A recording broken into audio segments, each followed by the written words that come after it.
अपने पेरेंट्स के गुजर जाने के बाद रूबी और उसका ब्रदर ये अपने नेबर के पास रहने के लिए चले जाते हैं, पर नेबर का इन बच्चों को लेकर कुछ अलग ही प्लान था।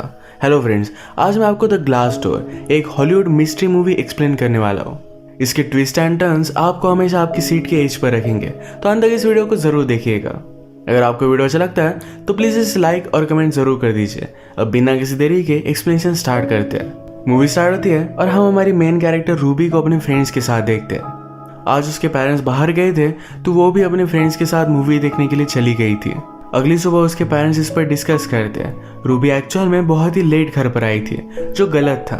एक दिन रूबी के पेरेंट्स की वेडिंग एनिवर्सरी थी, तो मौके का फायदा उठाकर रूबी अपने फ्रेंड्स के साथ एंजॉय करने के लिए चली जाती है। जब वो वापस घर पर आई तो घर पर पुलिस थे। पुलिस उसे कहते हैं तुम्हारे मदर फादर का एक्सीडेंट हो चुका है। वो बेचारी टूट गई थी, वहीं पर चक्कर आकर नीचे गिर जाती है। इसके बाद डायरेक्टली हमें रूबी के पेरेंट्स का फ्यूनरल दिखाया जाता है। यहाँ पर उसके नेबर्स थे मिस्टर एंड मिसेस क्लास। इन्होंने रूबी के पेरेंट्स के लिए बहुत अच्छी बातें कही है। फ्यूनरल खत्म हो जाने के बाद रूबी का मामा उसके पास आया, पर रूबी ने पूरी लाइफ में कभी भी उसे देखा नहीं था। मामा रूबी से कहता है कि अगर तुम्हें किसी भी चीज की जरूरत पड़े तो मैं तुम्हें हेल्प करने के लिए रेडी हूँ। रूबी उससे कहती तुम इतने साल कहाँ थे, मदर और तुमने अपनी रिलेशनशिप को मेंटेन नहीं रखा था। उसका मामा उसे समझाता है कभी कभी ब्रदर और सिस्टर में चीज हो सकती है। मैंने हमेशा सोचा था कि जब मुझे टाइम मिलेगा तो तुम सबके पास में आऊंगा, तुम्हारे साथ टाइम स्पेंड करूंगा, पर ये कभी मिला ही नहीं। आज उसे पछतावा है, तो फ्यूचर में रूबी के लिए कुछ करना चाहता है। रूबी भी इसके लिए हाँ कहती है। इसके बाद रूबी के घर पर उसका लॉयर है। वो कहता है तुम्हारी मदर के एक इंश्योरेंस था, फादर के पैसे थे, तो इस वजह से पूरी लाइफ में तुम्हें कुछ भी करने की जरूरत नहीं पड़ेगी। अब तक रूबी एक टीनेजर है, तो उसे पेरेंट्स की जरूरत पड़ेगी, तो उसी के पेरेंट्स की विल के अकॉर्डिंग उसके नेबर उनका ख्याल रखने वाले हैं। नेबर यहाँ पर पहुंचे जिनका नाम है टेरी और उनकी वाइफ का नाम एरिन। टेरी रूबी को सहारा देता है। टेरी को लग रहा था कि रूबी अगर अपनी लाइफ न्यू शहर में स्टार्ट करे तो बहुत अच्छा होगा, तो इसी वजह से सारे मिलकर मालुवो में शिफ्ट हो जाते हैं। यहाँ पर इनका एक बड़ा सा हाउस था। रूबी और उसके ब्रदर को उन्होंने एक ही कमरा दिया। रूबी को ये बात अच्छी नहीं लगती, पर टेरी ने कहा कि टेम्पररी है, तुम्हें सेपरेट रूम मिल जाएगा। टेरी और उसकी वाइफ जो खाना खाते हैं ये बच्चों को अच्छा नहीं लगता, तो इस वजह से आज रात उन्होंने पिज्जा ऑर्डर कर लिया। रात में रूबी को नींद नहीं आ रही थी, तो स्विमिंग करने के लिए वो बाहर गई, पर उसे लग रहा था कि कोई उस पर नजर रख रहा है, तो इस वजह से वो वहां से चली जाती है। अगले दिन वो अपनी न्यू स्कूल में गई। प्रीवियस स्कूल में जितना फ्रीडम बच्चों को मिलता था उतना फ्रीडम यहाँ नहीं मिल पाता, पर फिर भी वो एडजस्ट करती है। वो जब घर आई तो एरिन ने उसके लिए क्लोथ्स लाए थे, उसके ब्रदर के लिए वीडियो गेम्स, तो ये दोनों बहुत खुश थे। रात में एरिन अपने फ्रेंड से स्कूल कितनी घटिया है इसके बारे में बात कर रही थी। ये बात एरिन ने सुन ली, उस पर गुस्सा हो जाती है और कहती है तुम्हें अगर यहाँ पर फ्रेंड्स बनाने हैं तो अपना एटीट्यूड चेंज करना पड़ेगा। रूबी को ये बात अच्छी नहीं लगती कि एरिन उसका फोन कॉल सुन रही थी। रात में भी किस तरीके से उसके पेरेंट्स का एक्सीडेंट हुआ होगा इसके उसे सपने आते हैं। एक रात 3 बजे वो स्विमिंग कर रही थी तो टेरी उसके पास आ जाता है। वो उसे गलत नजरों से देख रहा था। उसने उसे फिर से इस तरीके से रात में स्विमिंग करने से मना कर दिया। रूबी के स्कूल में ड्राइविंग का क्लास था, इसमें एक्सीडेंट कैसे होते हैं इसकी वीडियो उन्हें दिखाई जा रही थी। इस बात से रूबी डिस्टर्ब हो गई। उसका रात में खाना खाते हुए मन नहीं लगता, तो वहां से उठकर वो चली गई। एरिन उसके पास आई। वो कहती है क्या तुम्हें कुछ तकलीफ है?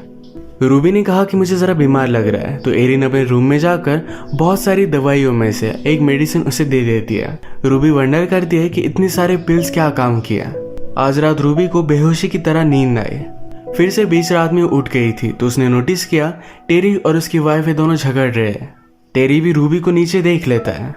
अगले दिन रूबी ने इस न्यू स्कूल में फ्रेंड्स बनाने की कोशिश की, पर उसके कोई भी फ्रेंड्स बन नहीं रहे।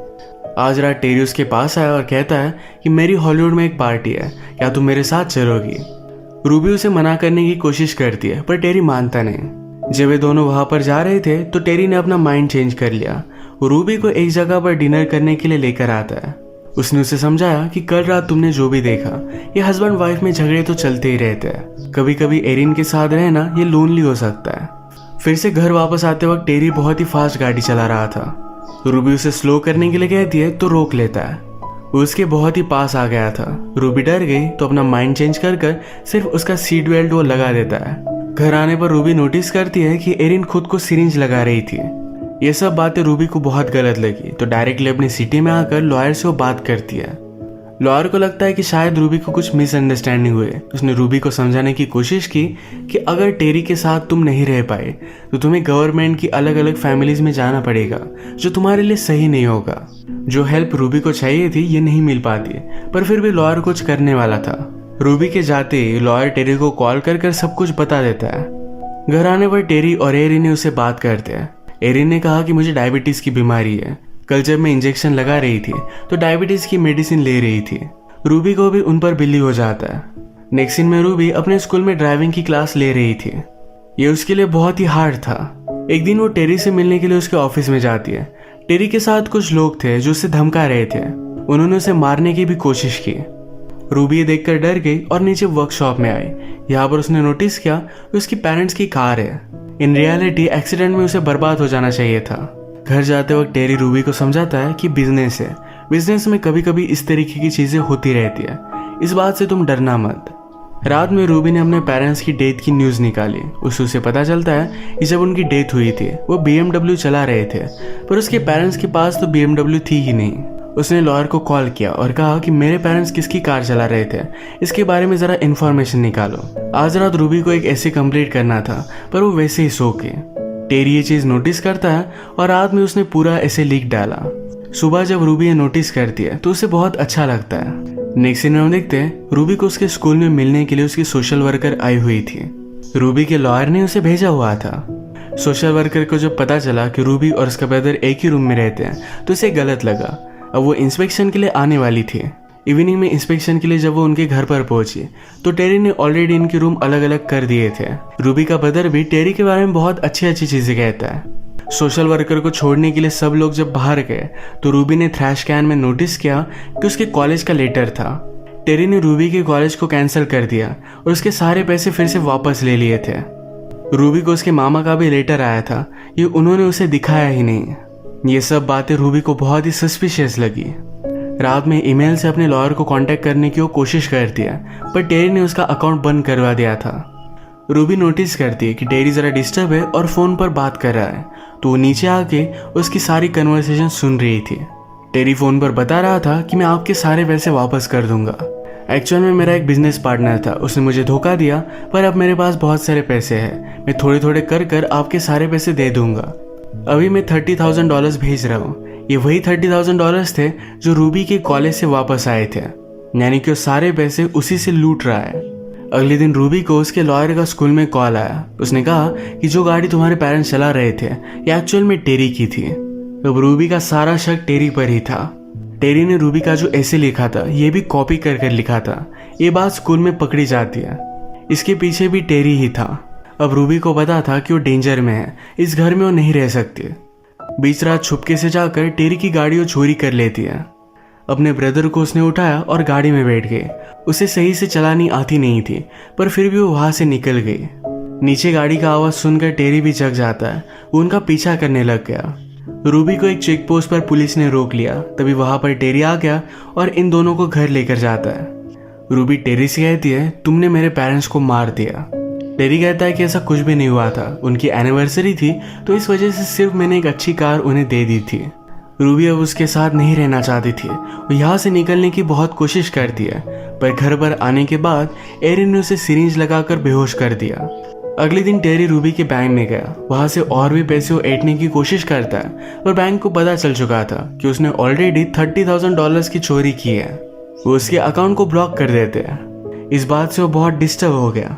एरिन को एक्चुअल में डायबिटीज की बीमारी थी ही नहीं, वो हमेशा ड्रग्स करती थी और ये ड्रग्स वो हॉस्पिटल से चुराया करती थी। ये बात जब हॉस्पिटल हेड को पता चली तो उसे फायर कर दिया जाता है। इस बात को लेकर टेरी और एरिन में झगड़ा हो गया। एरिन कहती है हमें इस तरीके से कुछ भी करना ही नहीं चाहिए था। यह हमें पता चलता है रूबी के पेरेंट्स के एक्सीडेंट के पीछे ये दोनों ही थे। एरिन को इस बात से बहुत ही गिल्टी लगता है, तो इस वजह से वो ड्रग्स करती है। टेरी को इस बात से थोड़ा भी पछतावा नहीं है। वो कहता है मुझे अपॉर्चुनिटी दिखी और मैंने वो ले ली। एरिन को आज रात भी ड्रग्स की जरूरत थी, तो यही लेने के लिए टेरी वहां से चला गया। घर में उसने ड्रग्स ढूंढने की कोशिश की तो उसे मिल भी गए। एरिन और टेरी जब यंग थे तो उन्हें एक बेटी भी थी। इसकी वीडियो देखने लग गई। इमोशनल होकर ज्यादा ड्रग्स वो ले लेती है और वैसे ही उसकी डेथ हो गई। रूबी ने नोटिस किया और वो बहुत ज्यादा डर जाती है। टेरी घर पर वापस आया तो उसे बहुत बुरा लगता है। रूबी नीचे जाकर फोन पर किसी से बात कर रही थी तो इस बात से वो गुस्सा हो गया। रूबी और उसका ब्रदर यहाँ से भागने की कोशिश करते हैं पर टेरी ने उसे पकड़कर बेसमेंट में डाल दिया।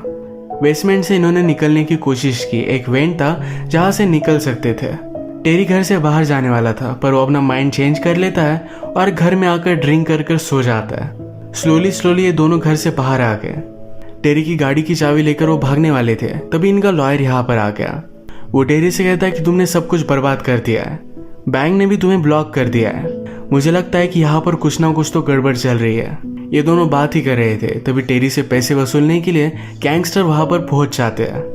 एक्चुअली रूबी ने उन्हें कॉल कर दिया था, कहा था कि टेरी यहाँ से भागने वाला है, जल्दी से यहाँ पर पहुंच जाओ।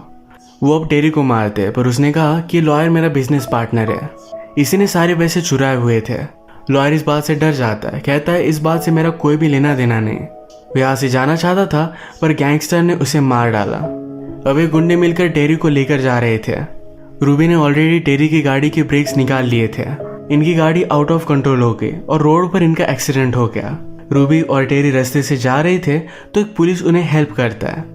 आगे चलकर पुलिस ने देखा कि यहाँ पर एक्सीडेंट हुआ है। वो नीचे जाकर देखता है तो टेरी अब भी जिंदा था। उसने पुलिस को ही मार डाला। पुलिस की गन लेकर वो ऊपर आ गया। वो रूबी को देखकर मारने वाला था। रूबी डर गई, जल्दी से ड्राइविंग सीट पर आ जाती है। उसने गाड़ी से टेरी को कुचल दिया। अब मूवी के लास्ट सीन में हम देखते हैं कि रूबी और उसके ब्रदर के साथ उसका मामा था। अब वही उनका ख्याल रखने वाला है। इसी के साथ ये मूवी एंड हो जाती है। अगर आपको वीडियो अच्छा लगा तो प्लीज़ इसे लाइक कर दीजिएगा। मैं बहुत सारी मूवीज़ लेकर आता रहता हूँ तो प्लीज़ इस चैनल को सब्सक्राइब कर दीजिए और बेल नोटिफिकेशन आइकॉन दबाना मत भूलिएगा। हम फिर से मिलेंगे और एक नई मूवी के साथ। तब तक के लिए थैंक यू और आप अपने आप का ख्याल रखिए।